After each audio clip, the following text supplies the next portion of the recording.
महिलांमधील सुप्त गुणांचा विकास व्हावा यासाठी गंगामाई राणी साहेब यांनी 3 मार्च 1927 रोजी इचलकरंजीत सुसौ गंगामाई महिलालय ही संस्था स्थापन केली.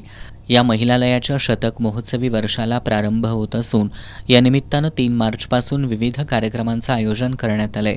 संस्थेच्या अध्यक्षा मीना रानडे आणि कार्याध्यक्षा दीप्ती मराठे यांनी पत्रकार बैठकीत ही माहिती दिली. या संस्थेच्या माध्यमातून पाककला, शिवणकाम, विणकाम, भरतकाम यासह रांगोळी, गायन तसंच अन्य उपक्रम राबवण्यात येतात. या महिलालयाची 14 खोल्यांची भव्य ऐतिहासिक वास्तू आजही लक्ष वेधून घेते.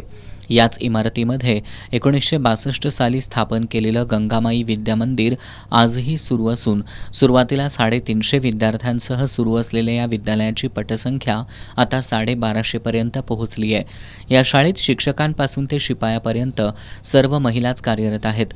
अशा या महिलालयाचं शताब्दी वर्ष 3 मार्च 2026 पासून सुरू होत आहे. या निमित्तानं संस्थेनं विविध कार्यक्रमांचं आयोजन केलंय.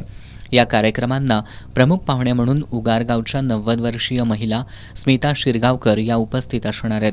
इचलकरंजीचे श्रीमंत यशवंतराव घोरपडे हे उपस्थित असणार आहेत.